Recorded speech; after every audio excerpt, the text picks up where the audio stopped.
Bienvenue et merci d'être avec nous pour ce nouveau numéro de Reporter, le magazine de grands reportages de la rédaction de France 24.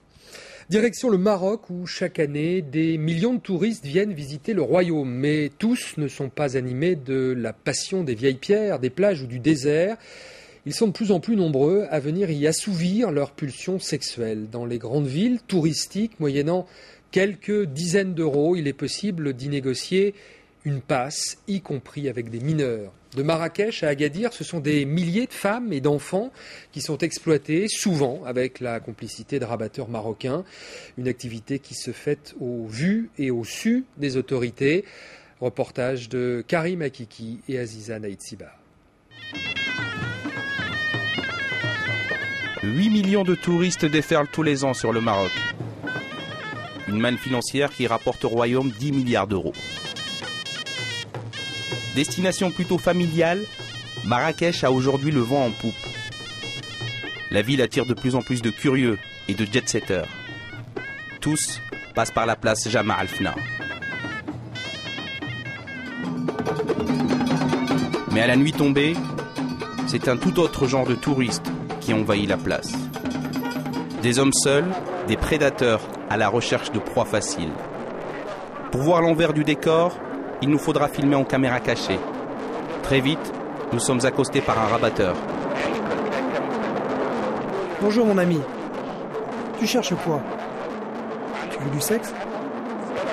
J'ai ce qu'il te faut, on peut tout acheter ici. J'ai des enfants. Tu viens, tu leur parles et voilà. C'est pas cher. 30 euros. Nous décidons d'en rester là. Mais quelques minutes plus tard, le rabatteur revient avec un adolescent de 17 ans. L'adolescent nous annonce ses tarifs, 30 euros pour la nuit.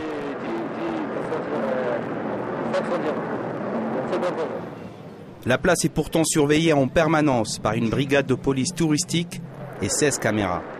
Ce qui n'empêche pas cet étranger, à quelques mètres des policiers, de négocier une passe avec ce jeune garçon sur le vélo. La négociation est rapide. Une pratique qui n'étonne plus personne.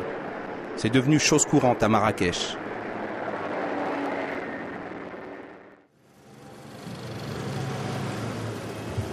Pendant 4 ans, Samir s'est prostitué sur la place. Aujourd'hui, il est séropositif. Son cauchemar commence à l'âge de 12 ans, avec la rencontre d'un Marocain qui lui propose de l'argent facile. Samir, comme des milliers d'autres enfants, est très vite intégré dans un réseau de pédophilie. Les filières de recrutement sont organisées. Elles démarchent les enfants directement. Un jour, j'étais à la salle de billard. Un Français est venu me voir. Il m'a proposé de l'argent. Alors je l'ai suivi. C'est comme ça que j'ai commencé. Ils m'ont demandé de coucher avec eux. Au début, je ne comprenais pas tout. Ils m'ont rendu malade, physiquement et psychologiquement.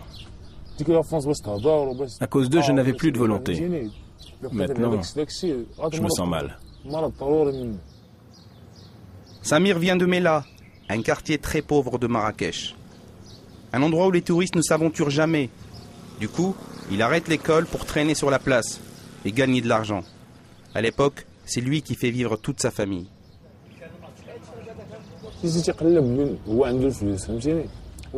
C'était de l'argent facile.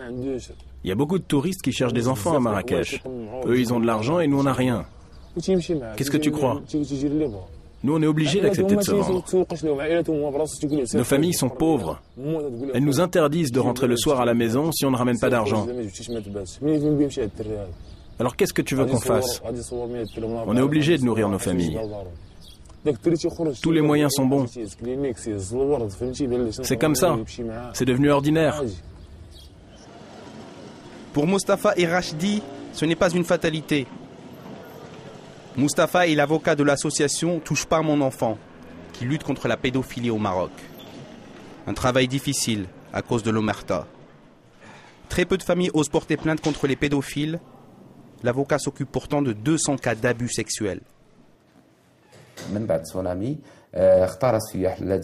Après le tsunami, on a vu les touristes sexuels qui sévissaient en Asie du Sud-Est déferler sur le Maroc. Le Maroc est une aubaine pour eux, grâce à la proximité géographique, à la pauvreté et à la passivité des autorités au Maroc, qui sont permissives.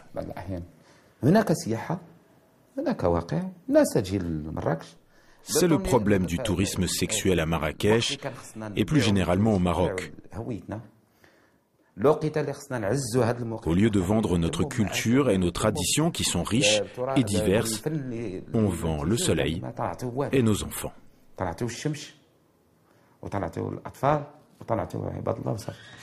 Les associations et leurs avocats se battent pour qu'enfin des peines dissuasives soient appliquées aux pédophiles.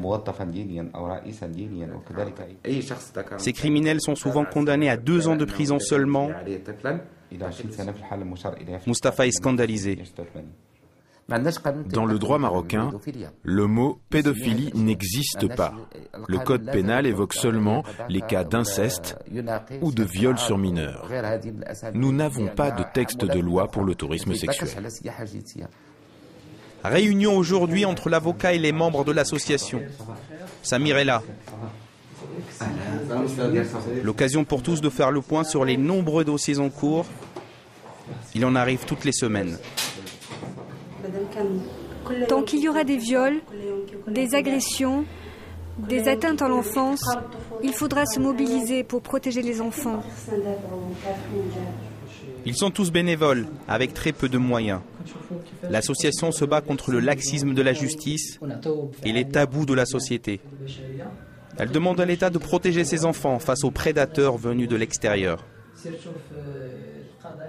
Les autorités doivent faire leur travail, c'est-à-dire contrôler les gens qui viennent dans notre pays. Ce tourisme à tout va est inadmissible. Notre pays n'est pas une zone où tout est permis, où les touristes peuvent faire ce qu'ils veulent. Casser le mur du silence, c'était notre objectif à la création de l'association. Avant, les familles avaient du mal à parler d'exploitation sexuelle et à poursuivre en justice les agresseurs. La société commence à peine à admettre l'existence de viols d'enfants.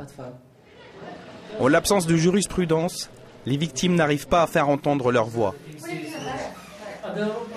Karim regrette d'avoir brisé la loi du silence.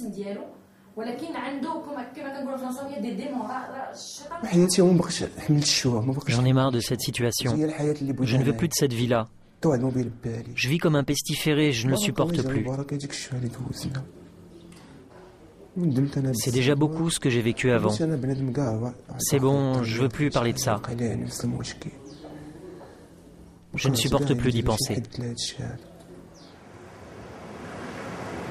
À 2 heures de Marrakech, Essaouira, un passage obligé pour les touristes qui visitent le Maroc. Une cité tranquille qui n'a pas encore été envahie par la prostitution de masse, notamment grâce au travail de cet homme, Hassan. Le président de l'association Beiti fait de la prévention auprès des enfants des rues d'Essaouira. Ah bonjour, ça va? Ça fait longtemps que je ne t'ai pas vu. Je peux passer te voir? Oui, bien sûr, tu peux venir à 4 heures, ça te va? Comme ça, on réglera ton problème. Il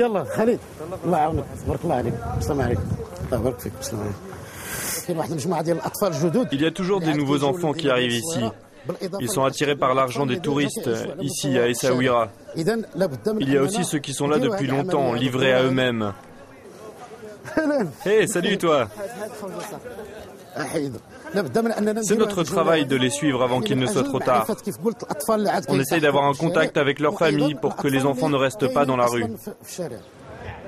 Les bénévoles de l'association Beiti sont les seuls à agir sur le terrain. Ils ne voient pas le bout du tunnel. Retour à la préfecture de Marrakech. Les autorités marocaines sont complètement dépassées par le phénomène. Nous sommes reçus par le responsable de l'action sociale de la ville.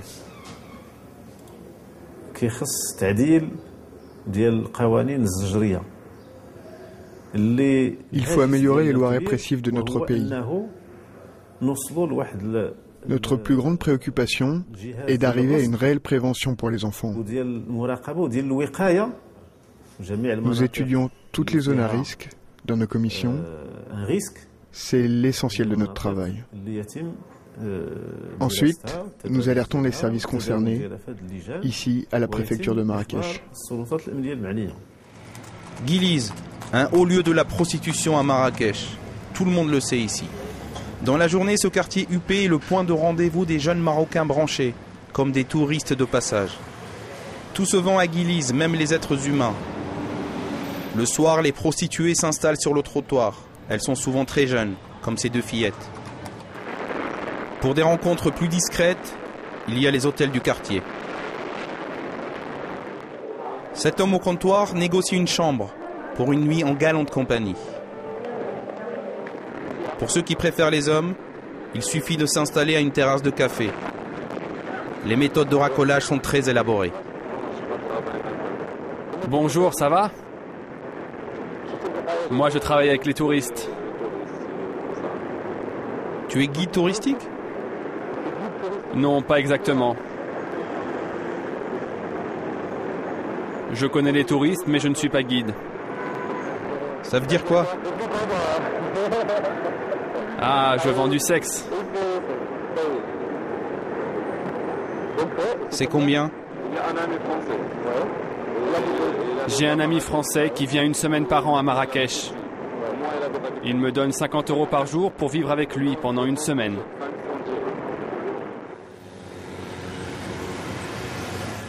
Nous retrouvons Samir. Il n'est pas en forme aujourd'hui. Le virus fait son œuvre. Il n'a rien avalé depuis 2 jours et pourtant il refuse de se soigner. Personne ne m'aide à trouver un travail. Le seul travail que tu peux avoir ici, c'est voler, vendre de la drogue ou se prostituer avec les touristes. Je ne veux pas le faire, mais j'ai besoin d'argent pour vivre. Qui va me donner un travail ? Je cherche, et je me fais pas d'illusions. Tout le monde connaît mon histoire ici à Marrakech. Samir n'a nulle part où aller. Il traîne sur la plage Jama Al-Fna. C'est ici que tout a commencé pour lui, et c'est ici, à tout instant, qu'il pourrait recommencer. L'industrie du sexe ne connaît pas de répit. Avec nous en plateau, Karim Akiki. Bonjour Karim. Bonjour. Vous êtes grand reporter à France 24 et vous avez signé avec Aziza Naïtsiba ce reportage au Maroc. Et on est effaré de la facilité avec laquelle on peut acheter des relations sexuelles au Maroc, à Marrakech, avec un mineur. Nous avons été étonnés nous-mêmes. Il suffit d'arriver à Marrakech, sur la fameuse place Jama Al-Fna. C'est la grande place touristique. Tout se passe sur cette place-là. Il y a un tourisme classique, comme on le voit dans le reportage, et très vite, en étant avec les bonnes personnes, et surtout en traînant tout seul. Un homme tout seul qui traîne sur la place se fait aborder en permanence au Maroc. Alors on peut nous vendre des mouchoirs, on peut nous vendre des petits souvenirs, mais la nuit tombée sur la plage Jama Al-Fna, on vient nous proposer directement de la vente d'êtres humains. Le processus est toujours le même, c'est-à-dire c'est des prostituées hommes qui viennent nous voir et qui nous demandent ça coûte tant, c'est très direct, ils savent reconnaître les hommes qui sont tout seuls. Et moi-même j'étais étonné, je leur disais mais pourquoi vous me proposez ça ? Je dis mais on voit beaucoup de touristes qui sont là, qui sont tout seuls sur la place, donc on va vers eux, on leur propose ça. Très vite, quand on leur dit qu'on n'est pas intéressé, la deuxième étape c'est j'ai des enfants. Et là, j'ai été très étonné. On était au pied du commissariat de la police touristique, la police qui était censée surveiller ce trafic-là et tous les trafics qui se passent sur la place. Et quand j'ai parlé avec les rabatteurs en me disant « Vous n'avez pas peur », tout le monde me dit « Mais c'est ordinaire ici ». Mais alors, faut-il évoquer une forme de cynisme des autorités qui consisterait à ne surtout pas effrayer le touriste qui constitue une manne considérable pour le Maroc ? Il y a de ça, mais c'est un peu plus compliqué que ça. Les autorités sont gênées. Elles sont vraiment gênées pour 2 choses. La première chose, c'est la manne touristique. Elles ont peur d'effrayer les touristes et elles ne veulent surtout pas apparaître. Et le Maroc, je le répète, et Marrakech n'est pas une destination comme la Thaïlande, l'Asie du Sud-Est ou une destination uniquement sexuelle. C'est une destination à majorité familiale, assez huppée d'ailleurs, Marrakech, mais il y a cette frange-là. Donc les autorités marocaines, quand je parle moi avec elles me disent on ne veut pas effrayer, on veut lutter, mais pas de manière visible. La deuxième chose, il y a un tabou énorme. C'est une société marocaine traditionnelle, musulmane. Donc parler de ces choses-là, ça devient très compliqué. Et d'ailleurs, j'ai appris à cette occasion qu'en arabe, le mot pédophilie n'existe pas. Donc il faut d'abord trouver des mots, ensuite pour que la société puisse s'ouvrir. Mais il y a beaucoup d'associations qui travaillent dans ce sens-là, justement. Et vous le montrez, la loi marocaine n'est pas adaptée à ce genre de cas. Non, il n'y a pas de condamnation pour tourisme sexuel ou pour pédophilie au Maroc. On tourne autour de la question. D'ailleurs, le roi, la semaine où j'ai été à prononcer un grand discours de réforme constitutionnelle, et dans cette réforme-là, les associations demandent aussi à ce qu'on puisse inscrire dans la loi le tourisme sexuel et la pédophilie pour qu'elles soient punies elles-mêmes. Alors pour autant, Karim, ce phénomène n'est pas nouveau parce que Marrakech c'est connu pour ça. Au 19e siècle, au 20e siècle, alors on n'appelait pas ça comme ça s'appelait pas le tourisme sexuel, mais enfin les amours virils. Les amours virils, oui. Alors qu'en France, à cette époque-là, la société est beaucoup plus fermée. Au Maroc, c'était un peu plus permissif.